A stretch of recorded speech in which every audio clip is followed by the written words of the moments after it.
All right, ladies and gentlemen, please stand. Join Councilman Williams and salute our country and flag.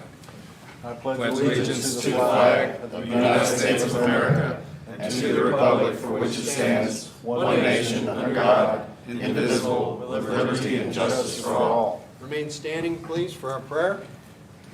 Awesome God, we thank you for this meeting, and we thank you for every like-minded individual who is here to fulfill the tasks for your kingdom.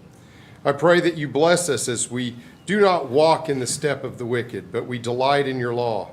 I pray that we meditate on your law day and night so that we can be blessed in our meetings. Your law be evident in our meetings also so that we can prosper. God of love, we trust you with all our heart and lean not on our own understanding.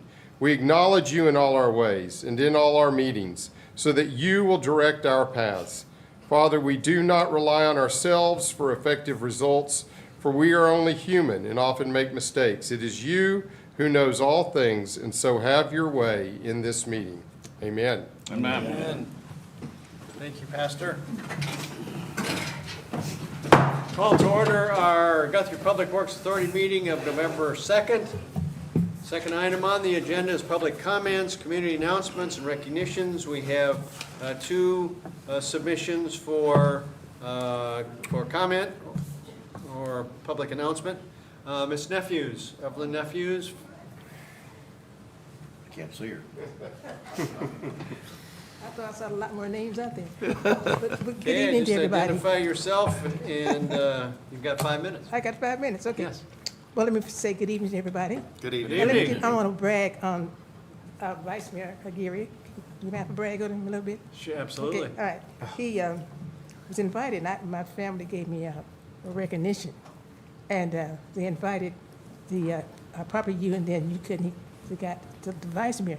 And I came, he said some of the nicest things about me. Did you write them all I down? didn't- And I didn't pay him to say it.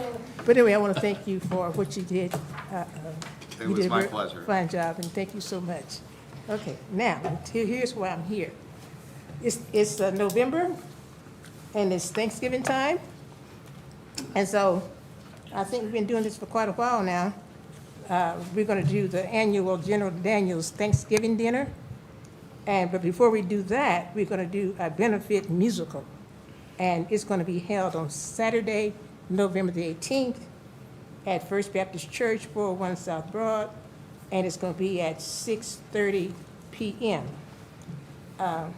It's probably saying 6 o'clock, but I think it's 6:30. And so all of our proceeds will go in support of this annual dinner.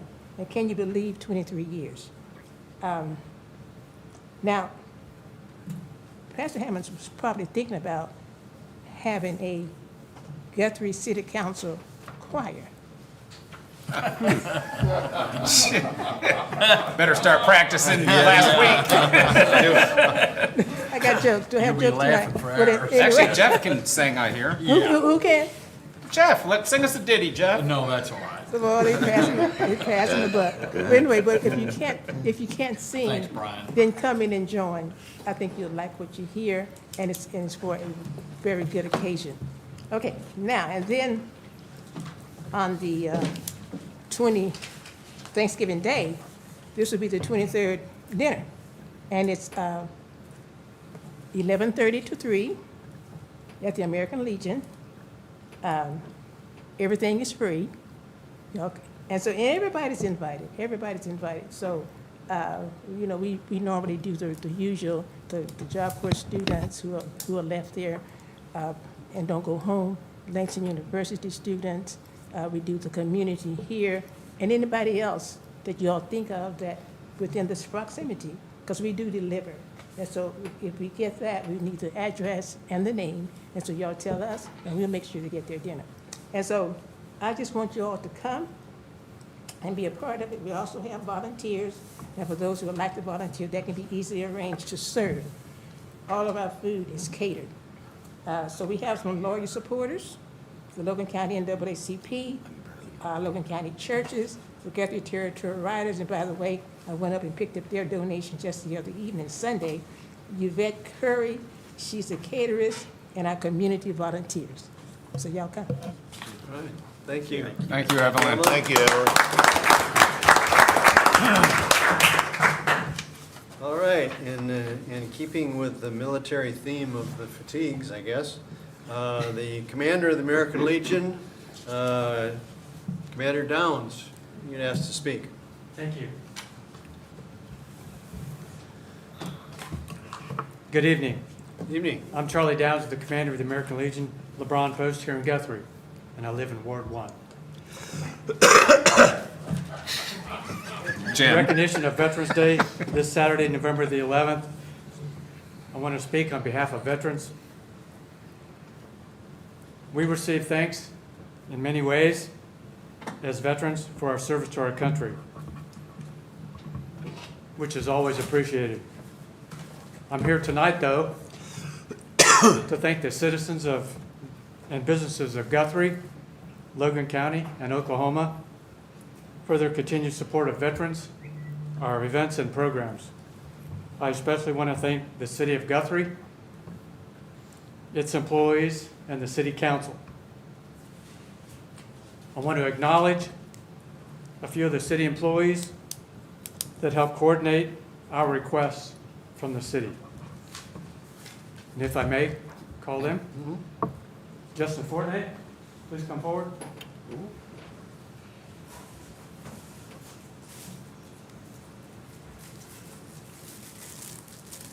Oh, it's even Last full. It reads, LeBron Post 58 American Legion, thanks for your support, Guthrie, Oklahoma.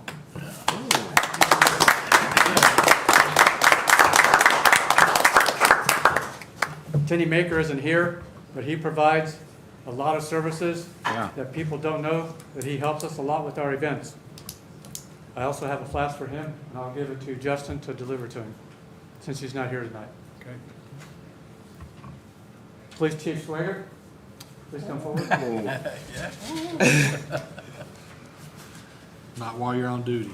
I know, man. No carrying These it are around. empty. They all say the same thing, but these are empty. You can put in what you like. Thank you very much.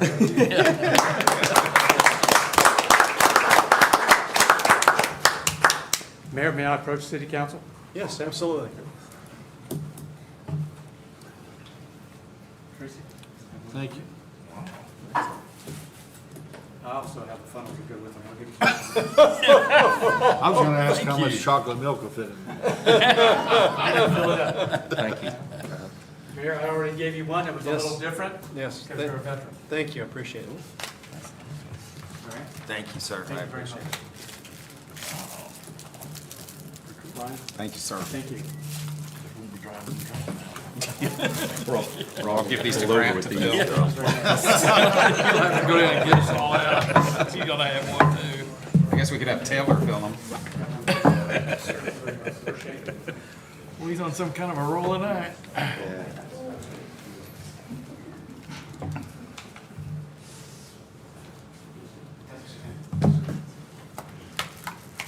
Nice little class. I want to thank you all very much for your support.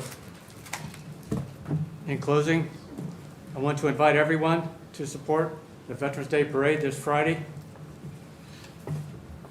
And please attend. And the parade will end at Honor Park, and the ceremony will be, a short ceremony will be at Honor Park this Friday. I want to invite all veterans to please join us for lunch at the American Legion following the ceremony at Honor Park. Lunch will be provided by the DAR, the Daughters of American Revolution. And also on Saturday for coffee and donuts from about 9:30 to 11:30. And those refreshments will be provided by the ESA sorority.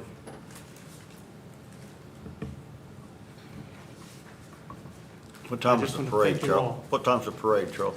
The parade starts or lines up formation at Golden Age about 10:15.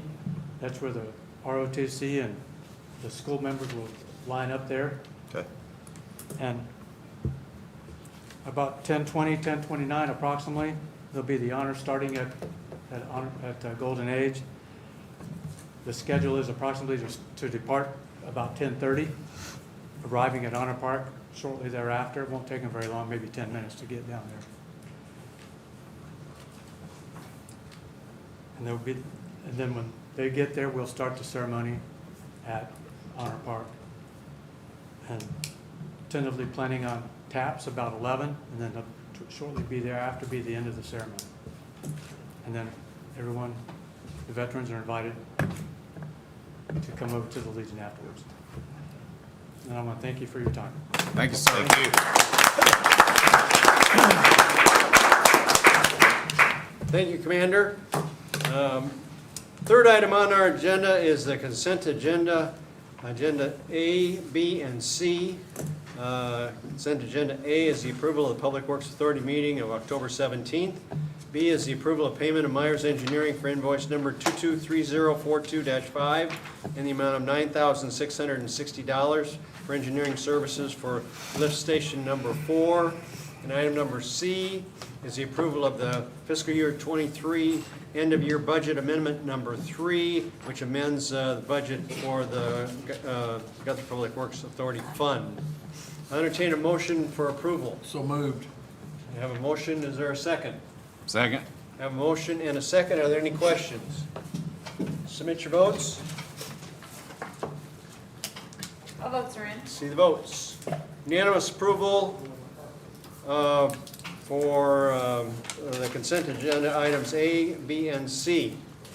That being the last item on our Public Works Authority meeting, we're adjourned. And I open our City Council meeting of November 7th. Second item on the agenda is consent agenda items A, B, C, D, and E. A is the approval of City Council minutes of October 17th. B is the approval of payment to Park Hill Engineering for invoice number 014-03221-00-11 in the amount of $3,360 for grant administrative services for the 2021 CDBG water system. C is the approval of payment to Myers Engineering for invoice number 222169-3 in the amount of $18,932.17 for engineering services for the Owens Field softball facility upgrade phase 1A. D is the approval of the fiscal year end of year budget amendment number 3, amending the budget for general funds, fire fund, grant fund, and the cemetery care fund. And E is the approval to reject all bids received on August 3rd, 2022 for the CDBG-CV3 window replacement grant. That's a mouthful. It is. Try reading it. Can you read that No. last three again? No, I'll read it once, that's it. One time through is good. I'll entertain a motion for approval. So moved. And is there a second? Second. We have a motion and a second. Any other discussion? Submit your votes. All votes are in. See the votes. Unanimous approval then to approve consent agenda items A, B, C, D, and E. Item number 3, discussion possible action to adopt ordinance number 3402, granting to One Gas, acting through its Oklahoma Natural Gas Division, giving it the right to sell, transmit, and distribute natural gas within the city to inhabitants and the public, and to the right to construct, maintain, and operate a system of distribution for a period of 25 years, providing compensation to the city and ordering an election. Eddie? Yes, Mayor and Council, as you are aware, I sent out an email this morning in addition to the packet. As a refresher, Oklahoma Natural Gas is currently operating under a gross receipts ordinance from 1981. Not very well written nor executed for what the needs are of today. So at this time, I would welcome Marty Euler and her team from Oklahoma Natural Gas to present their proposal to enter into a franchise agreement with the city of Guthrie.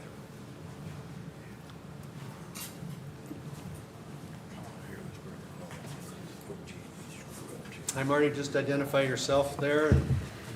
We've got 5 minutes. Good evening, Mayor and City Council. I'm Marty Euler with Oklahoma Natural Gas, and I am grateful to have the opportunity to visit with you this evening. I also have with me Dustin Frederick, our managing attorney, and Jacqueline Pyle, our community relations manager.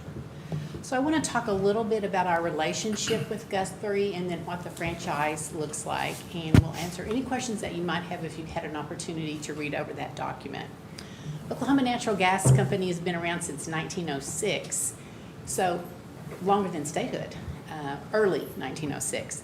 In 1907, we completed a line from the Tulsa Osage Field to Oklahoma City, and shortly after that began serving Shawnee and Guthrie. So we've been around a long time, and we've been taking care of the citizens in Guthrie for a long time. Currently, we have about 7,000 customers in Guthrie, and in all of Logan County, about 10,600. We are collecting a gross receipt ordinance, as the city manager mentioned, and on that ordinance, it's a 2% fee that we collect on your bill, and it is passed through to you monthly. For the last 12 months, that amount has been $88,576. So that's 2%. And what a franchise agreement does, which is different than a gross receipts ordinance, it defines the roles and responsibilities for us to use the public ways. The gross receipts ordinance, and it's really fun to look at these old documents for me. This is it, it's 2 pages. Your mayor was Mr. Holmes, Julian Holmes, and the city clerk was Betty Reedy. Reed. Yeah. W-R-E-D-E? Reed? Okay. You know her still? She's still around? Yeah. She passed away years ago. Great. Okay, well, she must have been, just like Kim, a great city clerk. So, anyway, 2 pages here, and the document that we're giving you as a franchise, which will go over more of the roles and responsibilities to use the public ways, is over 10 pages. So the agreement would benefit the residents of the city by providing that funding that you're getting now, that 2% fee, but it would also provide the proper authority to use the public ways for the distribution of natural gas. So the document that you have in front of you that you've had an opportunity to review is what we're happy to visit with you about tonight. The way this process works is we have visited with your city manager, your city clerk, and others about the franchise. So we have a draft for you tonight. If this is approved and the special election, which is next on the agenda, we would have an election date, I believe, of January 9th. That's correct. And so then that would go to a vote of the people on January 9th. And if it passed, then we would go ahead and get a letter of acceptance, ratify the vote, and we'd be ready to move forward with the franchise. So it's a pretty clean process. We do pay the cost of the election. So if there's any questions or concerns about that, we do pay for the cost of the election. So, do you have any questions? So, Marty, the proposal is really to better define responsibilities, expectations, both on the side of the city and on the side of one gas. Exactly, Yeah. yes. So we went from a page and a half Yes. to something a little bit longer than that. Absolutely, yes. And it protects both of us. Absolutely. Okay. Yes. And the citizens, obviously, Clearly, Yeah. yes. users. What do you do? A couple of years ago, when we had the big ice storm, and I'm familiar with oil and gas and all that, but I'm just kind of curious, what will you all do if you ever know one of those? You're going to pass this bill on to everybody? OG&E's may be pretty mad because of what they did. They passed on $1 billion bill to everybody. You know, I have an expert to talk about that tonight, so if you want to come up and, Dustin spends a lot of time at the Oklahoma Corporation Commission, and I will let him address that for you. So you're referring to this, what's known as securitization law was passed on. So Yes. as you know, much like the electric utilities, the gas utilities, we don't make any gas on any profit off the sale of gas. Yeah, I know that. So we purchase it from others, and then the commission allows us to pass that cost on. So like as a gas utility, we have a lot of different mechanisms. We have storage, so actually ours would have been much greater if we had to purchase the amount of gas, because we're only purchasing gas since we're just a gas utility. We had quite a bit of storage, so our cost would have been double what it would have been otherwise had it not been for the storage we have in place.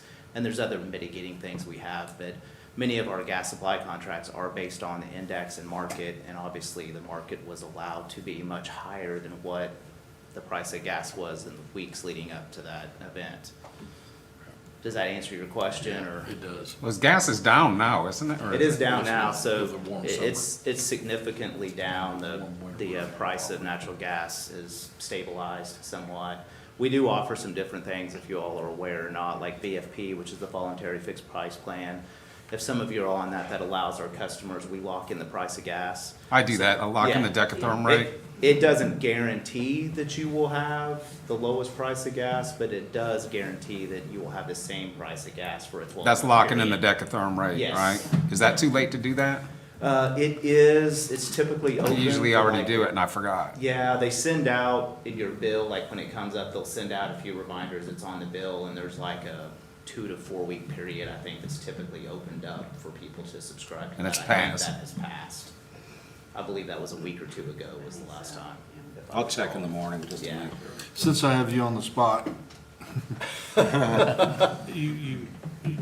you keep your underground storage full all the time, or you buy when the gas is cheaper, expectation of the winter? So typically, we don't own any storage, but we do contract for it. Okay. And so actually, one of the largest facilities, if you're all aware, there's an Edmond, I call it Edmond Storage because it's in that area, and it's owned by One Oak. It's One Oak Gas Storage that owns that, so it is a One Oak facility.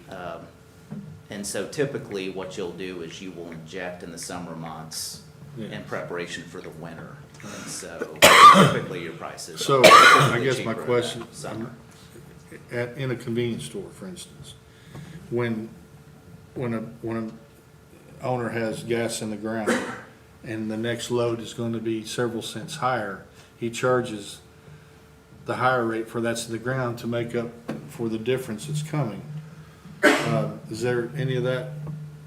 No, so And this- how ours is done with our utility is we can't profit off the price of gas, right? So we have a mechanism in place that it's a blended rate. So that's why ours is adjusted monthly. Some utilities do it like quarterly or semi-annually. Ours, we adjust on a monthly basis with a commission depending on what has come in from customers of what they've paid in their bills versus the cost of what we put in storage and otherwise and what we've paid. And so it's, you pay a blended rate. So oftentimes we will get customers call in and say, hey, I saw the spot price of gas is $3 today. Why am I paying $5 a decatherm on my bill?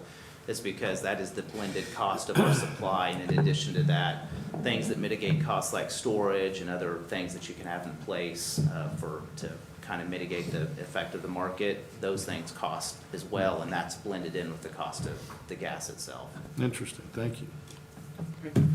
Any other questions from the council? Thank you. Thank you.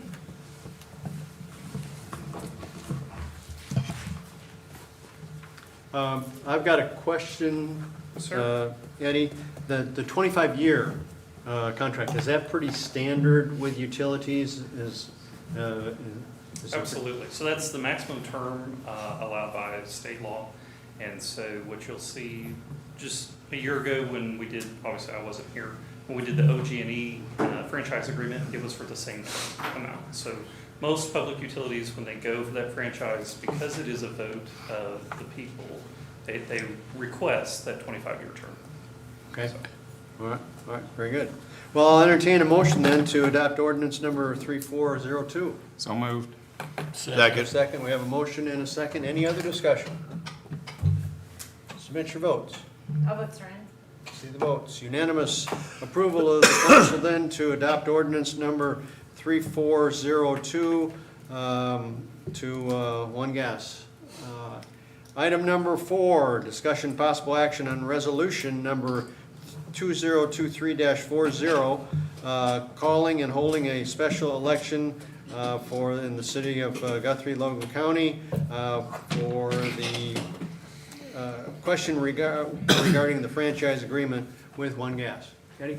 Yes, Mayor and Council, this is the resolution that we will submit to the Logan County Election Board. It is due by Thursday to get on the January 9 ballot, so we would recommend approval. So moved. Second. Motion and a second. Any other discussion? Submit your votes. All votes are in. See the votes. Unanimous approval then to move forward with resolution number 2023-40, placing item on the ballot for January 9th, 2024. Item number 5, discussion and possible action to approve purchase of one 2024 Chevy Police Tahoe from John Vance. Thanks, y'all. Y'all have a good evening. Sorry. Thanks, Marty. For a total amount of $53,270.32 on state contract, and equipping the vehicle at a cost of no more than $25,000. Chief? The last several years, we've tried to get 2 Tahoes a year. This year, we opted for one so that we could replace the other truck that Animal Control has. So we'll finally have a decent fleet there. Regretfully, of course, just like everything else, the costs have gone up this year, but it is state contract, and we did stick with John Vance out here. On the cost of outfitting, we went with the lower amount that we've been using since City Manager Faulkner's gotten here instead of the previous amount. I still think it's perfectly doable, and the last set of cars that we're having done, it's fine. It's fine. Okay. Now, the important question, will you get it this year or in 24, or will it be 25? I am not a mind reader, and I thought I'd Lord ask. only knows at this point when they'll come in. I make a motion to approve the Tahoe. Second. I have a motion and a second. So this, what car gets turned in or turned back or whatever? That's kind of a nightmare question. It depends on how bad the Crown Vics we still have in the fleet, in the pool are, because we still maintain a couple of Crown Vics and a couple of Chargers that are pool cars for when these have to go in the shop or whatever. The last 2 weeks, we finally got the old red car that we inherited from the fire department, the old blue car that we've had forever. We got those down, and they're actually out at the airport acting as Courtesy car. Courtesy. And that's a good yeah, thing. courtesy cars. Yes, absolutely. I mean, they're not They've been gonna. used. They're Yeah. not, they're not beautiful or anything, but they run They get okay just for that. Slightly used. Yeah, well, slightly, yes. It gets them from there to town, so they're happy. Yeah, that's a So, good deal. Well, that's a good use we have a plan, and there's about 6 cars on the list that really need to go, and we're just getting them out as fast as we can. When we still haven't got the last 3 fully outfitted yet because of supply chain problems. And when they come in, we will down the 3 oldest Tahoes, and I think we will have no more Crown Vics after that, and we may only have 1 Dodge Charger after that. Okay. So it's a fleet that has changed a lot, thankfully. Well, I think the process that we've gone through to get away from when we first started this. Buying I think 10, buying all 10. at once. I salute you for keeping that process, and the city manager, keeping that process going so that we have new vehicles, appropriate vehicles, but not that big groundswell of having to Absolutely. replace a whole half a fleet at one I don't time. think anybody here ever wants to go Yeah. to a purchase of 10 again. Okay, we have a motion and a second. Any other discussion?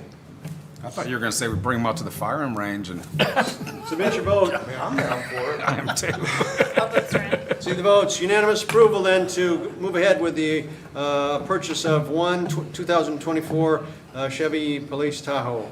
Item number 6, discussion possible action to approve purchase of one 2024 Ford F-150 for animal control. Chief? Again, we've got the old red truck that is assigned to animal control, and it is long past its lifespan. Yeah. And because we don't quite have the 3 Tahoes outfitted from last year, we can get by with getting one this year. So we really thought it was time to replace that old animal control vehicle, so it can get around without stuff falling out the rusted out floorboards and stuff like How come that. we only got 12,000 on that one to upfit and 25 on the others? Is there, because we're gonna use some of the old red one on it? No, the police equipment is, there's a lot more and a lot more expensive. On that truck, we just got to have a few lights, a radio, and and a big chunk of that is actually a Tommy lift. Okay. It saves on Well, like they work need comp that when claims they're for getting backs. deer and all that stuff off the road. Yes, yeah. All right.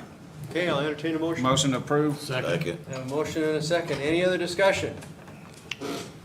Submit your votes. All votes are in. See the votes. Unanimous approval then to go ahead with the purchase of a 2024 Ford F-150 for $47,974 and equipped not more than $12,000 of equipment for admission. Item number 7, discussion and possible action to accept a donation in the amount of $5,000 for the animal control shelter. Chief? We've had this donation for a little while. Max Fairchild gave it to us. Originally, he had some plans on how he would have liked to have the money spent, and it was A, very burdensome on the city, and B, probably not the best practice to get into. So we asked Animal Control to go back and talk to Max and see if we could free up some of the conditions that he had wanted to put on it. He agreed, so he's just given us this $5,000 check to spend at the animal shelter as we deem necessary and appropriate. No other restrictions. So moved. So moved. Second. Have a motion and a second. Any other discussion? Submit your votes. All votes are in. See the votes. Unanimous approval then to accept a donation from Max Fairchild in the amount of $5,000 for the animal control shelter. Thank you all very much. Thank you. Thank you, Chief. Thank you, Chief. Item number 8, discussion and possible action to award CDBG-CV3 window replacement contract to ATG Construction for $12,160 and the Oklahoma Home Center for, I believe there's a typo, and it should be $27,498.82. Jesse? Yes, thank you, Mayor. So yes, that was my first thing that I wanted to say, was that there was a typo in the agenda. It should just be for the materials to Oklahoma Home Centers for $27,498.92. So we had gotten this grant a long time ago. This has been a long time coming. So we were able to get the HVAC done with this grant at several of our buildings, but now we've got to finish up this window project.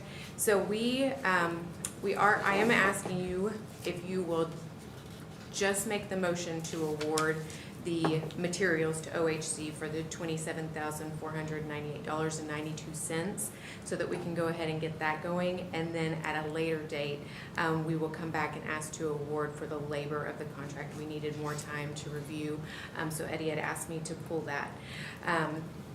And so that's my request. So the 12,160 is pulled, Yes, and we checked around, and they're the best deal going? yes, yes.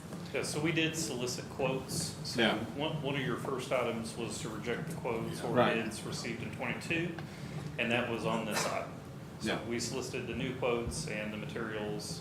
Obviously, OHC is a local Right. business, and on the labor, we're going to evaluate that a little further and may bring it back to you at the next meeting. Well, aren't we still up against a time element here? We are. How many windows is that? Out of curiosity? So in the packet, it does have a breakdown. So it's 41 windows at the community center or the Girl Scout building, 2 windows at the cemetery office, and then 21 windows at Highland Hall. Yeah, that's a good price. Yeah, it is. I thought you could, yeah. There it is. So motion All right, approved? I'll second it. and this is the motion for the materials only. Is that Correct. what you're motioning for? For the materials only, yes. only. No labor And at you this point. seconded- Same thing. Materials only. Materials only, yeah. Okay, any other questions? Submit your votes. All votes are in. See the votes. Unanimous approval then to move forward with the Oklahoma Home Center, materials only, $27,498.82.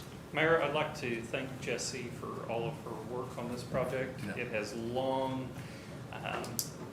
long time coming. It has outlasted 2 city managers. And so, if that tells you the resiliency, Jessie's worked hard on this, and we appreciate her work. So, thank you. So the deputy city clerk survives 2 city managers to continue on their good work. And you got it done tonight, girl. Jesse, very good. Congratulations. Very good. And it was a huge grant with HVAC for lots of buildings and windows for lots of buildings.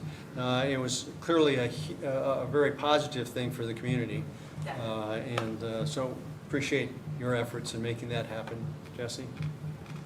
Item number 9, discussion possible action regarding a letter to execute multi-line right track number OKLO-086-000 as related to Phillips 66 Carrier LLC. Eddie? Yes, Mayor and Council, this request in your packet, the city attorney has reviewed, planning department's reviewed, and public works department have reviewed. Phillips 66 is wishing to exercise a right-of-way agreement from 1930. So in 1930, they purchased the right to install a pipeline on this property at a rate of 50 cents per rod, which is what they are proposing to purchase or exercise the easement. So as I said, they already have it in place. They'd like to pay us to exercise that right. The diagram is in your packet. I can show you if you'd like. At this time, we recommend approval. Okay, entertain a motion. So moved. Is there a second? I'll second it. Any other discussion? Submit your votes.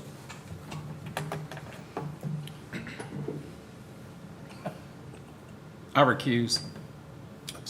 Abstain, I'm sorry. Okay. A vote of, we have 6 positives, the vote carries to execute letter to execute multi-line rights to Phillips 66 for a pipeline project. Item number 10, discussion possible action regarding the final report from Carruthers Construction Company concerning the Highland Park pool. Yes, Mayor and Council, I did send out this report as soon as we received it. In fact, I think I sent it the next morning. It is also in your packet. Quick summary, just to recap things that we probably already knew. The pipe testing, the pumping was pressurized for approximately 1 hour, did not give a reading on the PSI gauge. That is indicative of a major leak in the system, obviously. The gutter return area to the plumbing would not hold any hydrostatic head and could not be completely filled. This is also indicative of a major leak. The main drain system along the deep end of the pool was filled just above the grates. All water drained away within 30 minutes. That's not good. Indicative. Nobody knows where it went. So Didn't go to the pond. It didn't hit, well, it's not the pump. So the pump's not holding water. So. In addition to the pipe testing, the concrete sounding, the acoustic sounding test took place. Approximately 19% of the pool floor, or 1,200 square feet of concrete, has completely deteriorated. I want to mention it is a 6,250 square foot size pool. So for 1,200 square feet of the concrete to fail after 83 years, that's pretty good. And I think that's a testament to our public works team taking care of the pool, and Carruthers mentions that in their report. Although the age of the pool is definitely showing, you can tell that we've gone to great lengths to maintain what's there. Carruthers' recommendation, as you've seen in the report, is to replace the entire facility. A budgetary number of approximately $6.4 to $7.4 million for a similar sized pool, which is 6,250 square feet of water surface area. Now, there are 2 other opportunities here, as you saw in the report. Option 2 would be to repair deteriorated concrete as indicated on this sketch, replace all piping, replace the decking, replace all pool equipment, reseal joints within the basin, remove the coating in the pool, recoat the pool with an epoxy coating, a budgetary range of $1.8 to $2.4 million, which will potentially extend the useful life of the facility by 5 to 10 years. So $2.8 million for 10 years lifespan. Option 3, continue to use the pool as is, assuming a water loss of 43,000 gallons of water per day in a 2.5, 3.5 month season. We were talking approximately 4.5 million gallons of water. Now, that's what we've been doing. That's not what we should continue to do, especially not given the climate and our water situation here.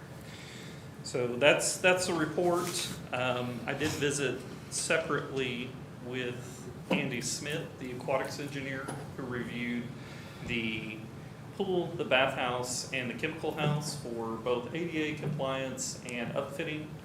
An estimated cost for ADA compliance of the bathhouse alone was $800,000. I told Andy we didn't need to go any further. Because we were too far down the road. 3.6 million bucks, and we hadn't even got to the chemical house.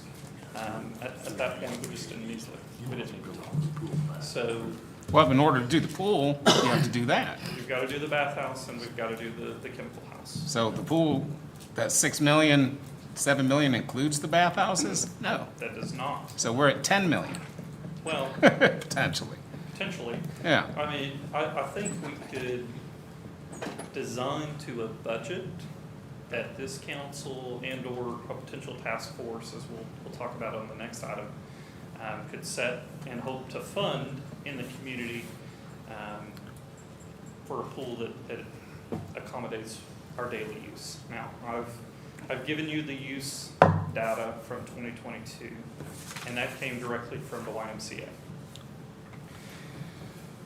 What that data tells us is the average attendance of non-YMCA members attending open swim, 20 to 30 swimmers daily. Average attendance of open swim YMCA members, approximately 30 to 40 swimmers per day. Swim lessons, maximum 6 participants in an age group 3 to 5. 7 out of 13 classes were filled for the entire summer. Ages 6 to 12, maximum of 8 participants. 11 out of 13 classes were filled. YMCA summer camp, 100 swimmers max. That doesn't mean that 100 swimmers attended. That means that's their maximum allowed. And then the water classes, whether that be aerobics or walking, 25 to 40 per class. Now, these are averages and based on the best data they have. So keep in mind, they're collecting at the pool in the bathhouse area, so they're doing the best they can. But this is the data we have before us. At this point, I think we should discuss, evaluate the options, look at what's next. Eddie, about the numbers here on the average attendance, non-members and members, does that mean it's 50 to 70 a day then if you add them together? That's what I would take from the report, yes, sir. Okay. Yep. If you were taking the maximum, I'd say 70 swimmers per day for open swim. Staff at the Y and folks in the community have alluded to that it was closer to the lower end of the range. So you're going to have an ebb and flow. Some days, holiday weekends, et cetera, you're going to have higher attendance. And then there will be weekends where folks are out of town, not utilizing the pool. So Eddie, I appreciate you getting this. I would like to openly request that the YMC gives us 5 years of their admittance that are filed on their tax or their form, what's the? Their IRS 990. The 990. Okay. And that should be readily available. I don't know that they would disaggregate on that form. I don't know that they would disaggregate revenue. So the 990 is total a revenue. total. Yeah, I don't think it, yeah, I mean. It's not gonna break it down then. No, no. It's going to be a total revenue. So Well, so through their general accounting, they have that number.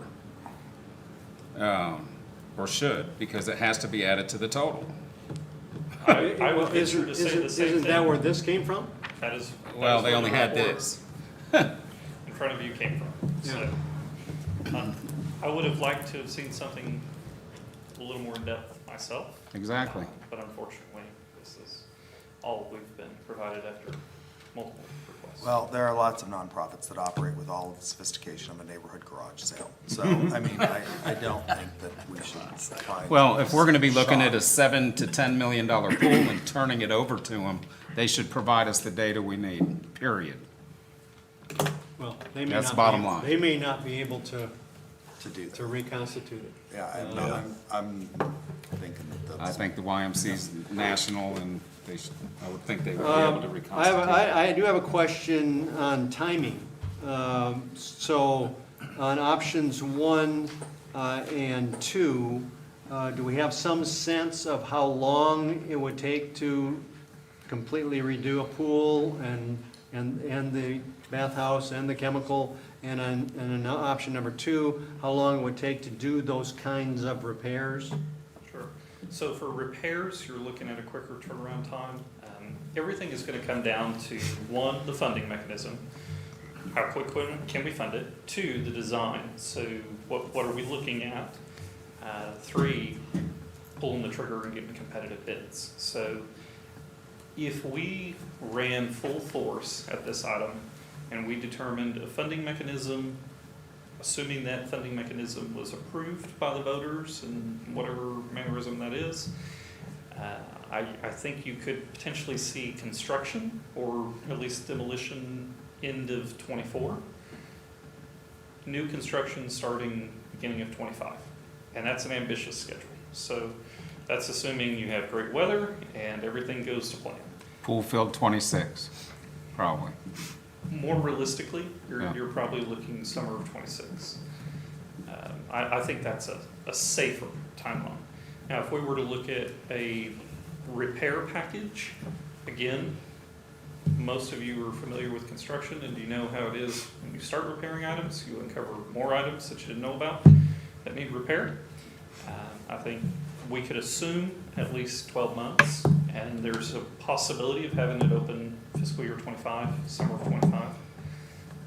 Again, I think that's ambitious, but we're going to forge ahead full steam. Well, and the process you've been given are not for those things we don't know about yet. That's correct.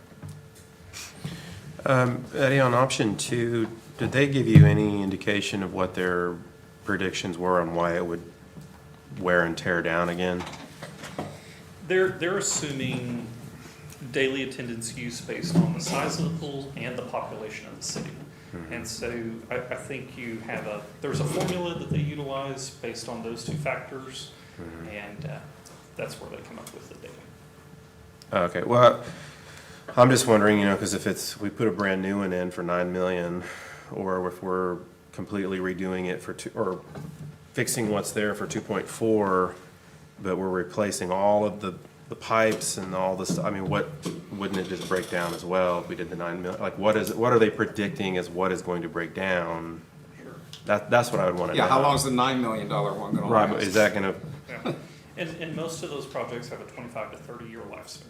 That's what you assume on new construction, you get 25 to 30 years. So we could spend, what was the total outlay on the repairs? 24. 2.4. 2004. 2.4? 2.4? Yep. We could spend 2.4 and get 5 years out of this thing, and we could spend. Or could get 25 years out of it. 9 I don't know. million on it and get 25 out of it. You could spend Is that what you're 2.4 and saying? get 25. I think 25 years is a conservative figure. I mean, if you look at the pool we have today, granted they built things differently back in the 40s, it's lasted 83 years. That's nothing to be upset about. That pool has well outlived its useful life. So if we can build a structure similar and maintain it in the same manner we have been, I think we'll get 50 years out of another pool. Out of a new one. Out of a new one, yes. Now, realistically, on their 5 to 10 year figure, I think you're leaning more towards 15 years. But On the again, repairs. it all depends on You don't quality know. of work. So, Well, To I even mean, do you the could- repairs, I gotta blow out the side and make it ADA compliant. And then that doesn't even include making the buildings ADA compliant and fixing the $2.4 million pool. and that's correct. Then we know another $3 million at that. So just to Repairs didn't sound like bring the bathhouse to ADA compliance, we're talking 800 grand. Yeah. And so that's, so you're at $3 million. You're 3.2 if that were to take place. Now then, go to the chemical house, which is completely rusted. You saw the roof. You've seen the things that need a ventilation system. Again, we'll have to evaluate that on a case-by-case situation. I'm not going to tell you that we couldn't just put a new roof there and continue on, because that's a possibility for the chemical house. I think from a staff perspective, we've gotten the useful life out of the pool. And so what that means to the council, I don't know that investing $3.5 million in an 85-year-old pool is a wise decision. Again, not making a recommendation or sharing an opinion, simply just looking at the facts. That's a lot of time and a lot of money. So Well, Yeah. only 20% of the floor is given out so far, that's so you still got another 80% still could go. true. Yeah, when I read that report, the analogy that went through my mind was like if you had a roof on your house and you had some holes that for whatever reason, there were leaks in it and whatever, and you patched those holes, you still got the other part of the roof that probably is, well, we know that it's, in this case, it's a few years old. Sure. And the potential for that 80% to deteriorate is pretty dang high too, just like the rest of your roof. It just seems like it's putting, money after, good money after bad. Well, but on option 2, it says it's replacing everything, except for it says it's gonna put put places that reseal the joints and stuff, but it's saying all the equipment's brand new, all the piping's brand new. I mean, I would only not go with option 2, because like you said, this does not include The bathhouse. the or bathhouse and anything. everything like that, so this is not even a real number, pretty much. And keep in mind, we were looking at the pool. This report was to look at the pool. Right. And so, I hear what you're saying, and I agree. Yeah. That doesn't take into account bringing the pool to ADA compliance. Right. And No, I it's- appreciate the separation though, Yeah. because I can already hear the people, some people right now saying, well, how much is it just for the pool? I can already hear it, some. We don't know. Yeah, we don't know. Let's conclude. So I appreciate the separation for sure. So I kind of like the idea, I know we're not on it yet, I like your task force idea more, in having outside parties, if we can move to that one, if you're ready. So, before we get off this item, I don't know that we necessarily need to take action on the report, but just wanted to first explain the report to the audience and to the public, and then second, allow questions about the report before we move to the task force. Any other questions on the task force? Okay. I'm sorry, on the report. No. I'll entertain a motion to accept the report as submitted. So moved. Second. Any other discussion? Submit your votes. All votes are in. The vote's unanimous then to accept the, I don't know what that does for us by Report. accepting the report. it Oh, it just just puts it in the moves minutes. us on to the next agenda item, Okay. okay? You've already voted, Brian. All right, Let it go. good. Hold on. Item number 11, discussion possible action to approve the creation of a city task force to develop a plan of action for future capital improvement projects, including the pool. Yes, Mayor and Council. For this item, we expanded we started with a pool task force. And in this conversation where we discuss funding mechanisms, et cetera, it makes more sense from a staff perspective to approach this as a capital improvement projects task force. And at this time, staff would ask that we create a task force subject to approval by the mayor for final appointment terms or vice mayor. Because we would like to hear feedback on who you would like to see on this committee, this task force, and then move forward with evaluating capital improvement projects, including the pool, prior to looking to extend the CIP tax, for example, which, as you know, 2024 is going to be a heavy election year. So the Logan County Commissioners have already declared March 5th. They will be going back to the voters to extend their 3/4 cent sales tax for the jail, roads, and fire. Those will be 3 separate measures on the same ballot. There's potential of a school bond in '24, and then obviously the presidential election. So If this is something we're gonna look to fund via a CIP extension, like we've discussed previously, we would like to evaluate the opportunity of going before the voters at the same time as the county, because their measures are asking for an extension of an existing tax. Our measure would be the same thing. We wouldn't be asking to increase taxes. We wouldn't be asking to change anything that's existing today.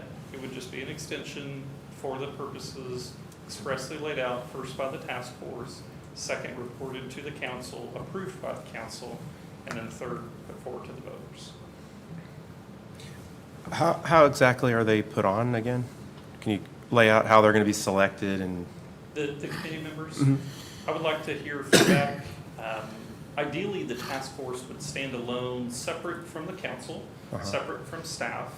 It's a task force project. Staff would be here for assistance, sort of guide the meetings. Ideally, the community task force would then report to the city council with the support of course, myself and staff.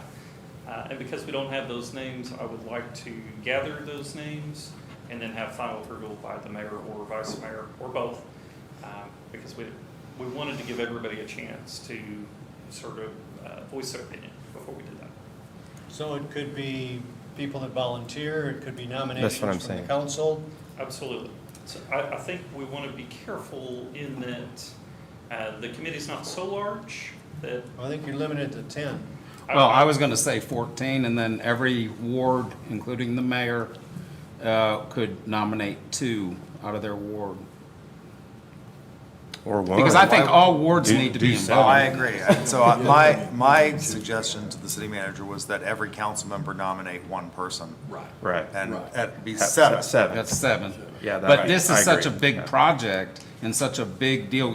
When we went through the tax the first time, it was a monumental exercise. And this is huge, because that's what this is gonna boil down to.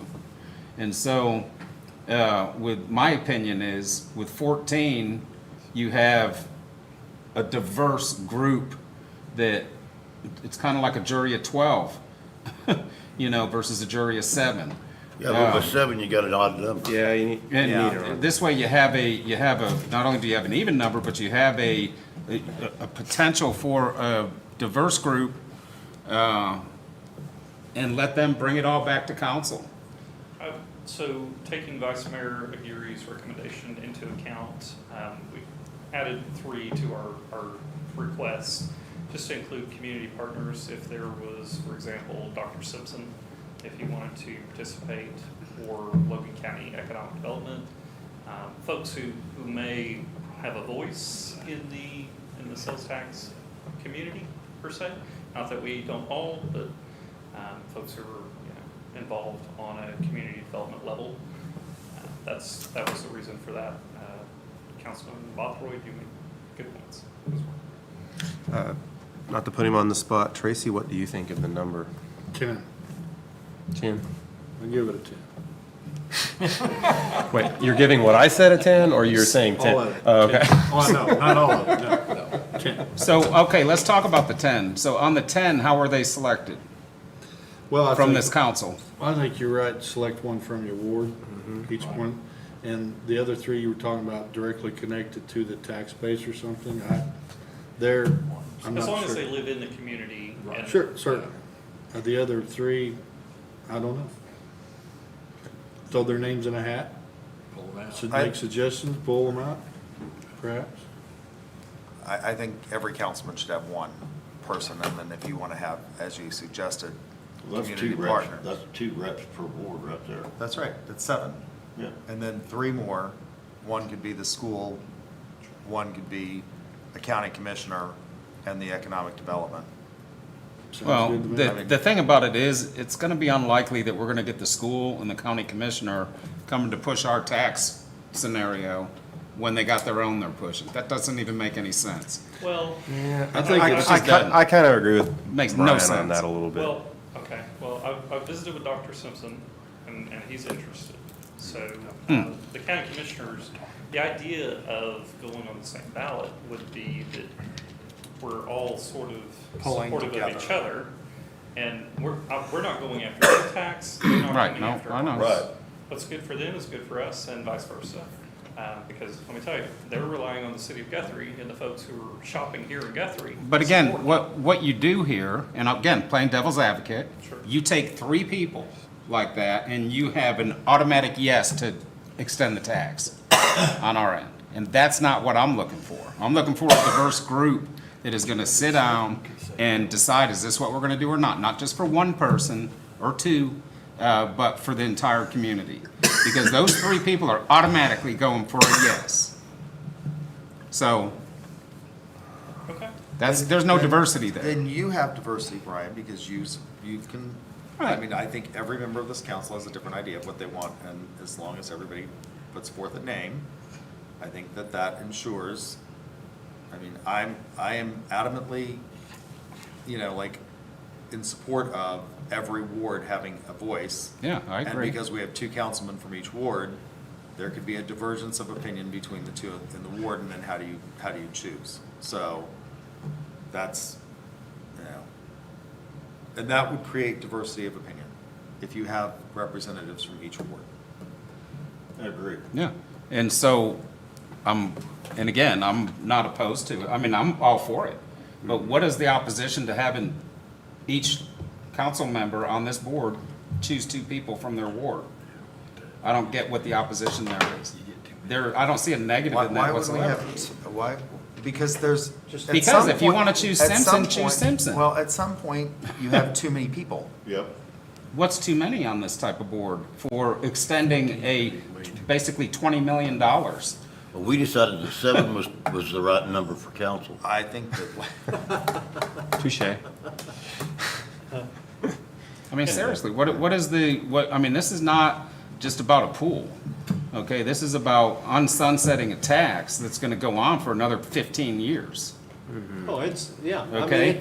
This is a big deal. Pool is just one part of this. I mean, Yeah. it Or involves. the task force that I think you'll find that we had in doing the tax initially was a hell of a lot more than that.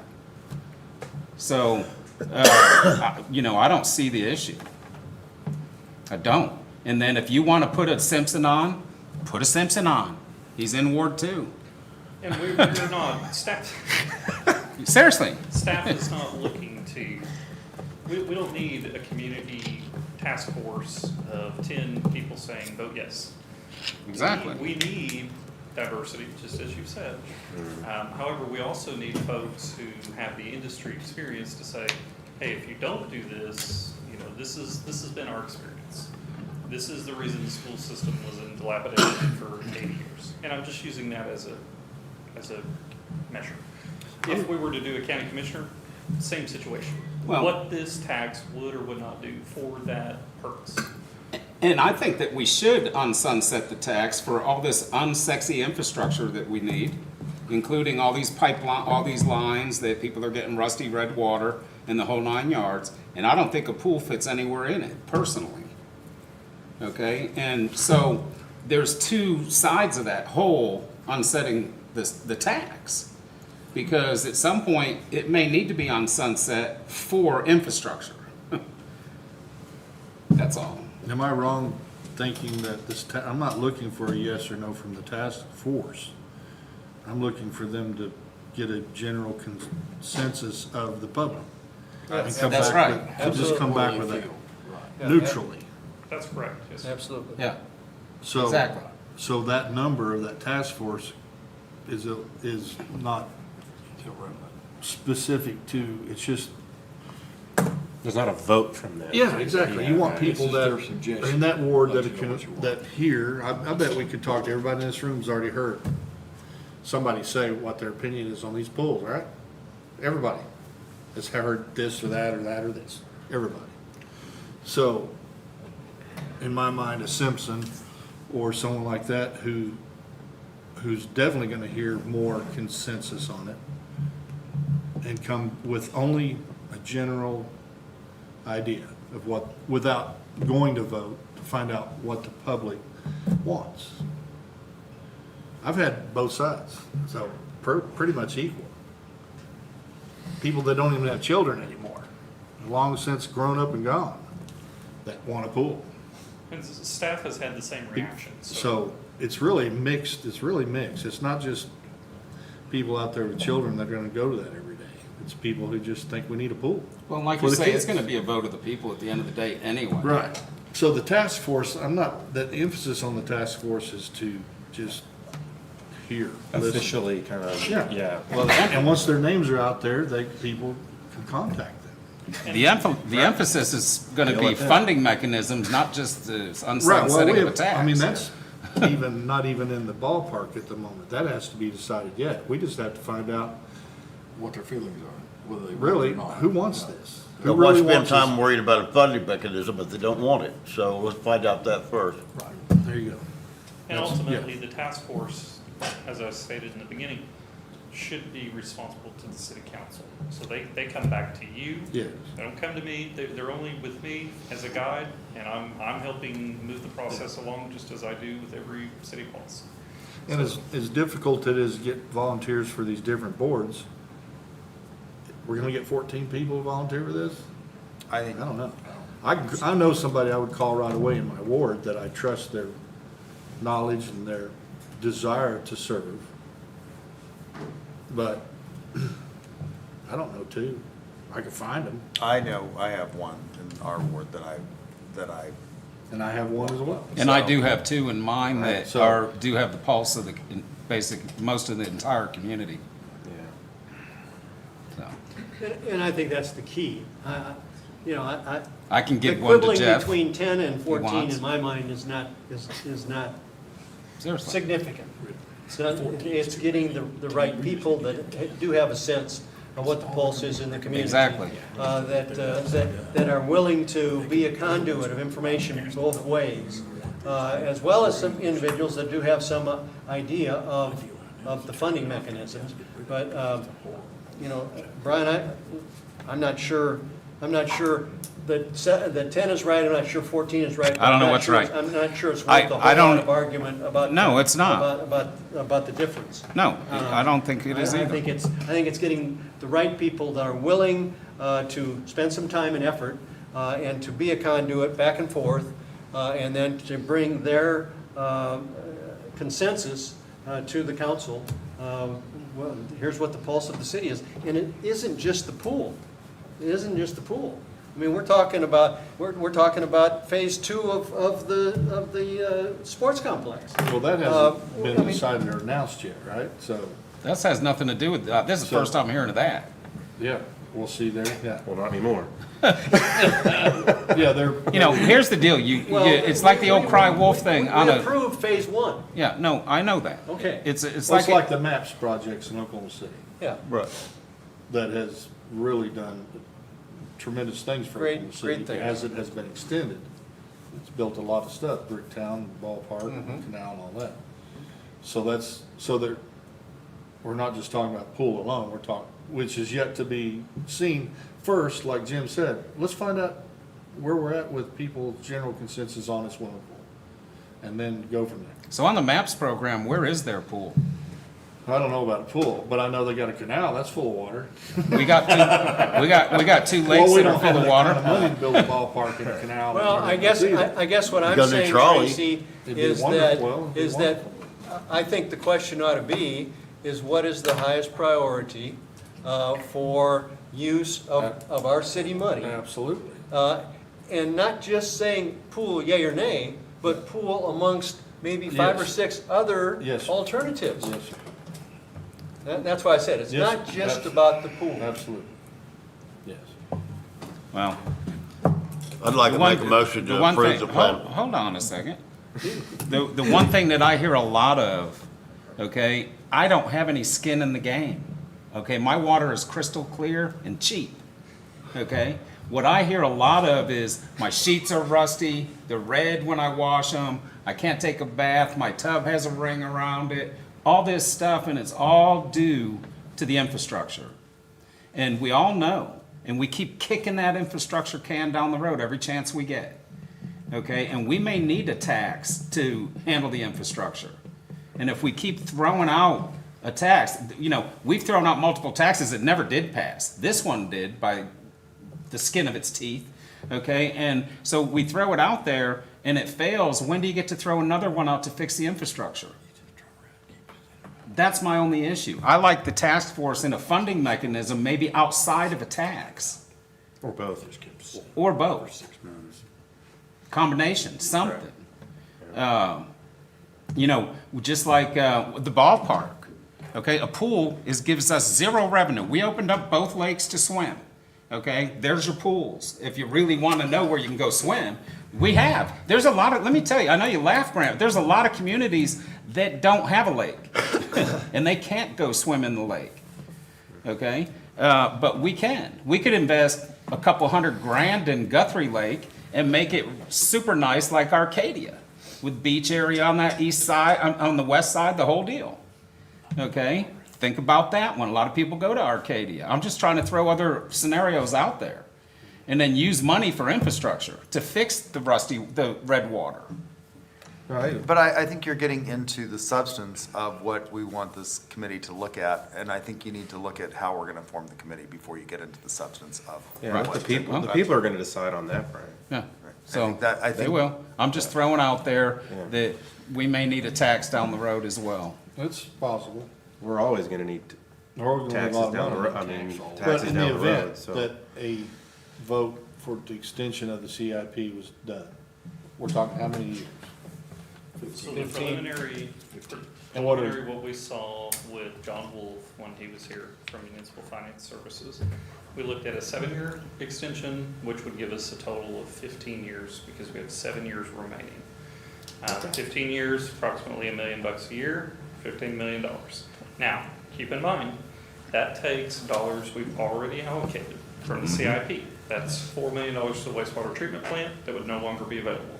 That's $2.6 million to the annual street overlay program, no longer available.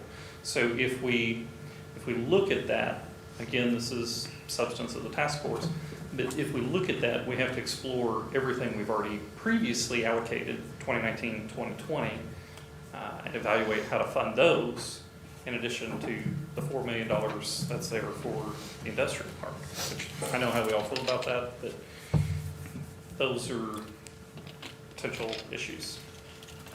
So in real money that we haven't already allocated, what are you talking about, in addition to if the tax was extended? 7 years, $7 million. And that don't go very far. No, that's not gonna Towards cover the infrastructure entirety or of the anything project. else. So, that's a new light, I guess I didn't understand. To extend the tax and to build a pool alone would take every bit of that. To do any other projects would take from funding, from plans to other projects that's already been committed. Or we look at instead of a 7-year extension, we do a 10-year extension, get an additional $3 million. And I think we haven't officially made any, decisions. However, I think we've got a couple $1 million that we can take from industrial park to utilize towards a pool or whatever project, whether that's water infrastructure or. Again, I think we're getting off into Yeah, we're getting the off substance, into figure four. which I think what we need to focus on is how we're going to constitute the body that's going to. Well, I'll entertain a motion then to create a community task force So as moved. identified by staff with a total capacity of 10 members, one recommended by each member of the city council. So moved. Real quick, who selects the other three? Final approval by the mayor or vice mayor, I would like to submit a couple of recommendations. So Dr. Simpson's one of them, and I've got a couple other to come study it. And then again, the school, it's the largest employer in the city and the county, and that's part of that reason. So that's what I'm thinking, community partners, who this would attract. So recommended by staff. Okay, that's what I'm. Three recommended by staff. Okay, we have a motion. We have a second. We have a motion and a second. Any other discussion? Submit your votes. All votes are in. See the votes. Unanimous approval then to move forward with the constitution of a community task force of 10 members. One member nominated from each city council member and the mayor, 3 by the staff. Okay. Item number 12, discussion and possible action to confirm mayor nomination to reappoint Chris Evans to the City Board of Adjustments, term through May 31st, 2026. Chris has been, go ahead. Chris has been an exceptional member of the board, so staff has no issue with it. No, it would be for reappointment of Chris Evans. He has he had a partial term, so this would be his first full term. It would give us the minimum we need to hold a meeting, but we would still, boy, I can't talk, still have 2 vacant positions after this. So moved. Okay. Have a motion and a second. Any other discussion? Submit your votes. I'll vote Strand. See the votes. Unanimous approval then to reappoint Chris Evans for member of the Guthrie Board of Adjustments expiring May 31st, 2026. Item number 13, discussion and possible action to confirm mayor nomination of Aston Stubblefield to the remaining time on a library vacancy, Vice Robert Easterling, expiring May 31st, 2024. So moved. Second. Motion and a second. Any other discussion? Submit your votes. I'll vote Strand. See the votes. Unanimous approval then to appoint Aston Stubblefield to the library board with a term expiring May 31st, 2024. Item number 14, discussion, possible action to confirm mayor nomination of Stephen Harrison to the Guthrie Guthrie Parks Board for a new term through June 1st, 2026. So moved. Have a motion and a second. Any other discussion? Hey, do we have that board filled to have meetings yet? I mean, The park board? Yeah, because at one point they weren't. Yeah, they Yeah. still have 1 vacancy. Okay. I'll vote Strand. See the votes. Unanimous approval then to appoint Stephen Harrison to the Guthrie Parks Board for a 2-year term through June 1st of 2026. Item number 13, city manager report. Yes, Mayor and Council. Unfortunately, I have a lot to share with you. I'll try to be quick, but I'll dive right into it. Public Works has been busy. I don't know if you've noticed the water line on South Division. We're getting closer to completion. The contractor who provided the boring underneath Division there at Hoboken, you've probably seen the 2 gigantic open holes. Contractor came in, bored the water line, and then we've been waiting on the parts to make that final connection. So supply chain issues have hit us on those 2 parts. I'm told we received those this morning. So hopefully we can move a little quicker down the road, get that replaced, shut down that old 10-inch water main on Division where Councilman Roth reached out to me in Tenney last week. The leaking water valve south of Sonic, it is on that 10-inch water line, and unfortunately we can't isolate it. So we're attempting to get tied over to that new line, which we would replace the 10-inch with the 12-inch. Once we make that final tie over, that 10-inch line will be dead and the water line will be gone. So no issue there. Staff has submitted the STBG UZA grant application. Thanks to Dan, Tinny, Justin, the whole team on that. We should learn more in February, so we'll know whether we've moved forward with a portion of Sooner Road. The downtown trick-or-treat event went well. Special thanks to Police Chief Swagger and his team for their increased presence. As far as I know, we had a safe Halloween. There were no issues, no problems one way or the other, so that's great. Always good news on Halloween. In addition to that, the police department has 1 officer graduating from the Cleat Academy this Friday. I'll tell you, recently I have been out to an agility test for new applicants and also some of the special response team training out at the range. And let me tell you, those individuals go through some pretty serious stuff.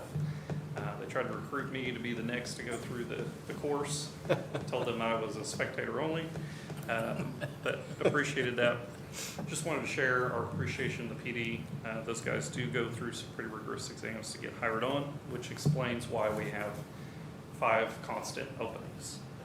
So, Staff is still working through the FBO transition out at the airport. Chairman, Vice Mayor Aguirre, Caden Young, and myself have been ferociously moving forward. I think we're getting closer. We have set a date for Glenn Crabtree's retirement party, which is currently scheduled for January 12th from 3 to 5 p.m. at the terminal. So that'll be a big event. Glenn has over 48 years at Guthrie, and I believe over 50 years because he's in the aviation industry because he started out at El Reno Municipal Airport. So that should be a good event. Owen Field is currently at 60% of the design phase. So you saw a pay request from Bill Myers on this item for design on this agenda. They're making good progress at Myers Engineering, and we're nearing a time where we'll come back to the committee, have a meeting, and update them on design prior to putting the project out for bid. The two infrastructure projects that were previously put out for bid came in under budget, which is exciting. Wow. I told the staff, let's get another project ready to go. And so they didn't want to hear that. But one project substantially under budget, about $250,000, and that's great. That decreases our match. The other project about $40,000. So not a large margin, but it's good. You should see those two contracts on your agenda at the second meeting in November for council approval and execution. So hopefully we'll make some progress on those water mains and on that sanitary lift station at Cobble School. We're currently exploring downtown facade grants. Mayor, you've heard me mention this. Vice Mayor, you've heard me mention this as well. Justin, myself, and Shonda sat through a Zoom meeting today with the Main Street Director in Pryor. Main Street America has a facade grant program that is only for Main Street organizations. However, what we do best in municipal government is we take whatever somebody else is doing well, we rip their name off, put our name on it, and make it roll. So that's what we're best known for. We don't have to worry about copyrights or anything like that. So we're working on that. We're going to fine tune it to meet the needs of our community, and then you'll hear that back probably the first of the year before we try to move forward with some sort of application process and funding mechanism towards the end of the year. And that will be targeted in the downtown core. In addition to that, Christmas lights in the downtown area. Staff has worked diligently, Kim, Tinney, and the team, to get the downtown light poles wrapped in garland and lights, as well as lit wreaths. So every downtown light pole, there's a total of 64 of them, will be decorated for the holidays, in addition to City Hall and the police department. The police department's a big piece of that. As you know, Chief Swager is quite the Christmas guy. So, as Commander Downs mentioned earlier, Friday is Veterans Day. City offices will be closed. Veterans Day parade will begin approximately 10:30.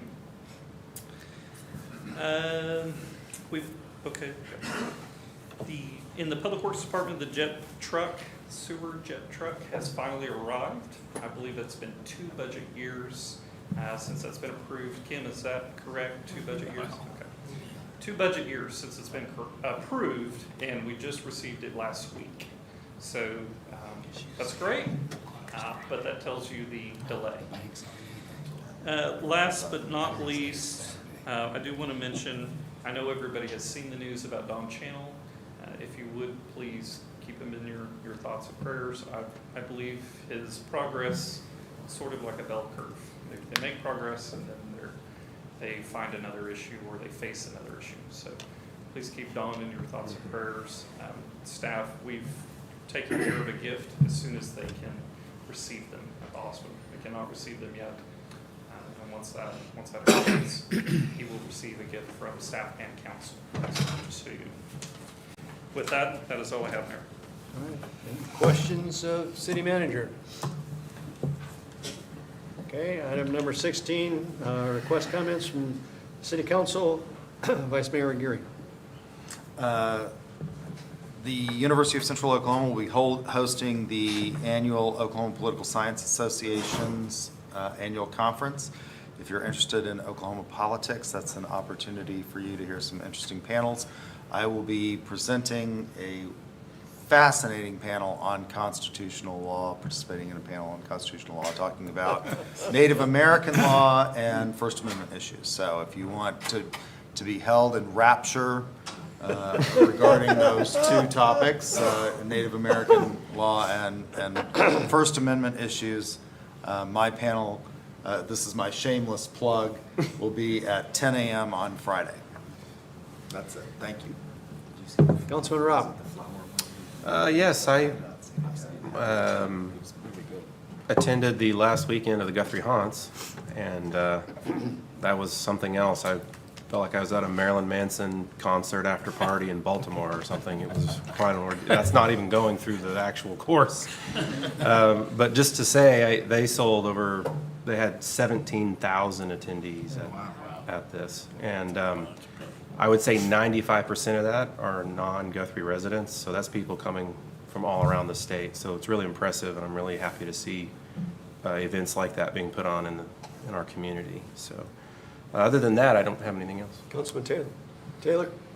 Thank you, staff. I know you all worked hard on that, Chief. I know you've been trying to replace some of our equipment. I know we, like I said, getting the jet truck. Well, I remember voting on that, and I thought, wow, it took 2 years. That's a long time.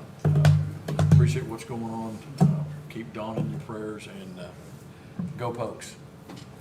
Councilman Williams. I just appreciate the diversity of the council with various opinions, perspectives, and ideas on how to approach and decide on some of these complex issues that the community want versus needs versus quality of life, and all these things are important, very important to a lot of people.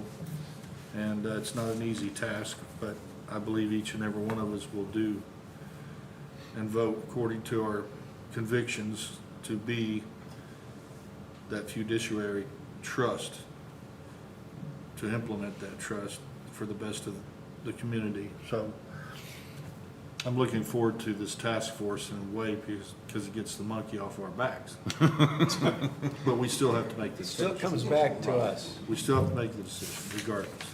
And so I'm eager to hear more opinions, and I've heard a lot already, so.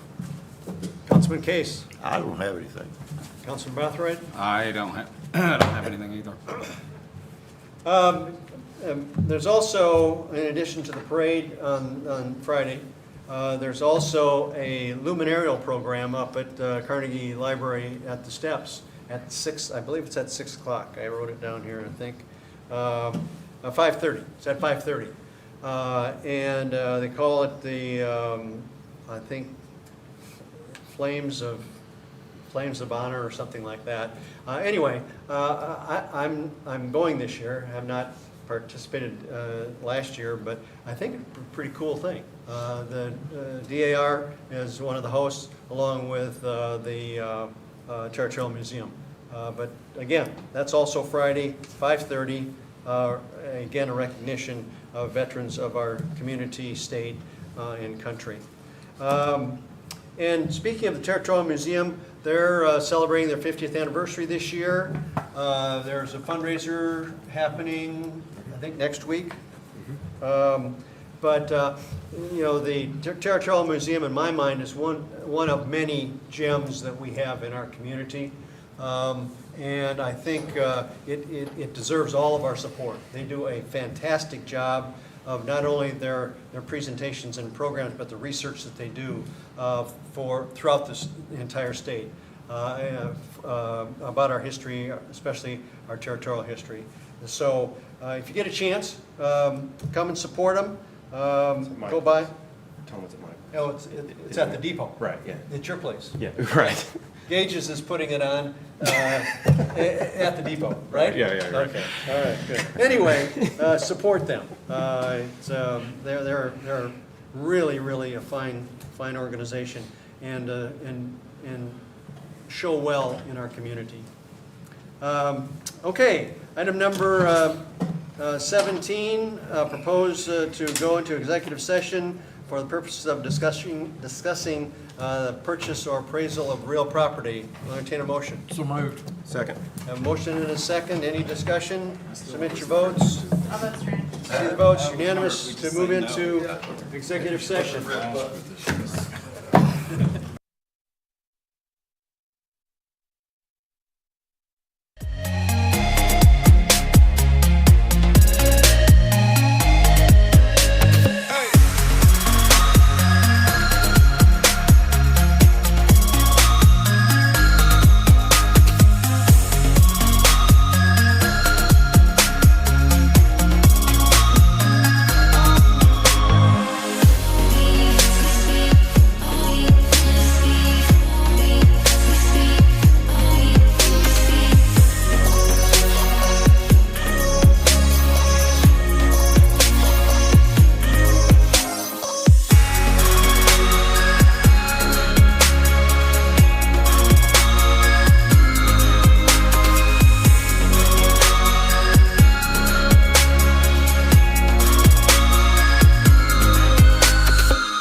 flask. I sat there and looked at that. What the hell? And it finally came, it's the funnel, fill your flask. Cool, because I'm usually filling flasks. It's your flask funnel filler. Okay, item number 18, entertain a motion to return to open session. Second. A motion and second. Submit your votes. All votes are in. See votes, unanimous approval to return to open session. Item number 19, no action was taken at the present time concerning the purchase or appraisal of real property. That is the last item on our agenda. We're adjourned. Thank you very much, ladies and gentlemen. You've got one more meeting. One more meeting. You've got the Economic Development Council meeting. Authority meeting. We're gonna be here another hour, guys. Well, yeah, it's right there. Just one thing on it. I don't have it. You don't? No. Really? Well, here, use mine if you want it. Okay, I open our Guthrie Economic Development Authority meeting of November 7th. Second item on the agenda is consent agenda items A and B. A is the approval of the minutes of the special Guthrie Economic Development Authority meeting of January 17, 2023. And B is the approval of the fiscal year 23 year-end budget amendment number 4, amending the budget for the Guthrie Economic Development Authority Fund. So moved. We have a motion Second. and a second. Any other discussion? Submit your votes. All votes are in. See the votes. Unanimous approval to approve consent agenda items A and B. With that, ladies and gentlemen, our Economic Development Authority meeting is adjourned. We're done for the evening. Go eat home.